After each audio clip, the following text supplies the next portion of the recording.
Good morning, Crosspoint. Happy Wednesday morning to you. I hope that you are doing well. I hope that you are in good health today and that you're sensing His presence and His peace as you go about your work, launch off into the day, or perhaps you're halfway through your day already. Either way, I'm in the foyer right now and I want to just show you a little bit of what we saw this previous Sunday on our first Sunday back. And so we got to see one another. Many of us did anyway. I know a lot of you are still playing it safe, and rightly so. But here's what you would have seen if you had been here. This is just a reminder of what is going on here at Crosspoint. We're looking for a receptionist / secretary. We're also looking for a youth leader / youth pastor. And just be praying into this. I've asked our youth to pray and pray this next guy in. And definitely we're praying. We're so thankful for Kelly, but praying for a receptionist. And then over here is just the mortgage graphic that we've been seeing off and on that our elder Joe Paul's been speaking to. Fantastic logo. I think it was Dave Flynn that drew that up for us. Here is where we started at the beginning of this year. Late last year, we owed $206,000. We are down literally now to south of $40,000. And this is fantastic news that I know in one sense it sounds kind of strange that in the midst of all of what is going on in the world today, that we're seeing progress there, but God is being good and funds are coming in. So God's people are being led to give to that, and this is a good thing. So a lot of progress there. I'm in the sanctuary right now. Let me take just a second to walk to the front so that you can see what I saw on the first day coming back and connecting face to face. So I'm up here on the stage, and this is what, of course, there were smiling, happy people here on Sunday, but you can see how the chairs are spread out, approximately 6 feet between clusters of chairs, clusters of 2, 3, and 4. And I think we had one cluster of about 8 in the back where a family was seated. So it was an exciting day. It was exciting to see so many of you. I know a lot of you are still, you're being safe and you're staying home, and rightly so. Take care of yourself. There's no pressure. I do apologize sincerely for the audio blow up last Sunday. It just seems like, anyway, I apologize for that. For those of you who are staying home, you're looking to that system to connect with us, but I'm doing what I can, and we're connecting with our team to fix that. But anyway, so right here is a box that is seated on the altar.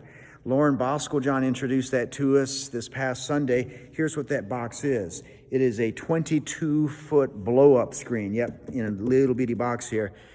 That is a tool for Crosspoint moving forward to show film on the grounds, outside, to show presentations, and not only for the church itself, but if you've got something going on in your neighborhood, a block party, a get-together in your community, and you're trying to stimulate relationships, that tool is for you to use. We also have a projector, and we can teach you how to use that. But that's a tool for the church, both assembled and unassembled, to use to advance His interests. So it's a great, fantastic tool for you. So take advantage of that.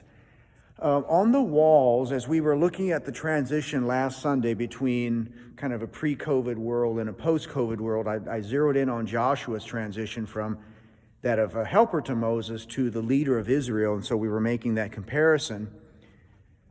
And so we've got life in a post-COVID world. I know we still haven't gotten a vaccine, but so technically it's really not completely post-COVID, but so here are the questions that we were asking. What did Jesus tell you during this downtime? And then what is He calling you to moving forward? And so people were writing and putting down their thoughts, just lovely, lovely notes here. Awesome intel, revelation. God is speaking to us, and so if you want to pause your screen to look at some of those, feel free to do so. This is one side here. And I'll walk over to the other side where people are just sharing what Jesus has been telling them. And so exciting, too, that the Lord is a speaking God. He's revealing things to us. So on this wall, we've got a lot of insight again. And feel free to pause your screen. Got some one-word notes. I think on the other side there was a word wait, but this one right here caught my attention. And Jesus has been silent to me, and I know we've all been in those times when it's like God is not talking. So anyway, I'm going to pray over that one and all of them right now. And Lord, I just pray that you would meet people where they're at. Pray that you would confirm what you've revealed to them. Give them the grace and courage to flesh it out. Amen. So there was one that caught my attention under this one right here, where Jesus is calling me. And I'm going to zero in on this right here. Jesus is calling me to the bathroom. So I was like, okay, we have a wise guy. So I did some research on Sunday. It was obviously in the trajectory of humor, and did some reconnaissance and was able to narrow it down to somebody in my own house, unfortunately, or not. Just kids having fun, and that's completely okay. So I think one of my kids gave the other one a dare on putting something like that up, and they took it and they went for it. So anyway, but a lot of good information there. So I'm going to sit down here in the corner now in this bench, and you can see back here is kind of where the families with small kids hung out, because we want to have, things for the kids. We want this to be a kid-friendly zone. We don't want Crosspoint to be a place where kids are not welcome, and that's definitely the reality is children are very welcome here, and we're glad for that. So as I'm winding down, I want to just conclude and just reiterate something that I keep coming back to, as our nation's in turmoil and there's a lot of racial conversations underway. I just want to encourage us, it can be a little overwhelming looking at all that's going on and wanting to make a difference and not knowing how, not knowing what to do. I think the path forward for someone who is wanting to do justice and to walk humbly with God, the path forward is to develop relationships with people one-on-one, people that you do know. It can be a little overwhelming at the national level and wanting to make a difference, and yet, you don't have the platform of a president or a senator, but you do have the platform of someone in your neighborhood, someone at your job site, someone in your family who can love people and listen. I think that's so big right now. There's so much deception and anger that one of the things we can do to show love is to listen to what other people are saying and not to interject and not to get in our own talking points, but just to listen to people, especially people that are different. And that's how the church can be the church.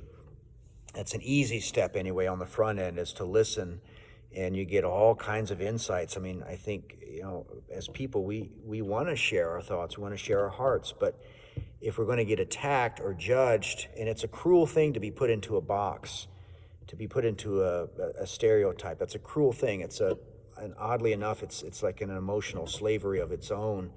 And we don't want to do that to people. We definitely don't want to have that done to us. But one of the ways to avoid that is to listen to people individually and not to put them in a box, whether it's someone whose skin is black, whether it's someone in uniform, or whether it's someone whose skin is white. It doesn't matter.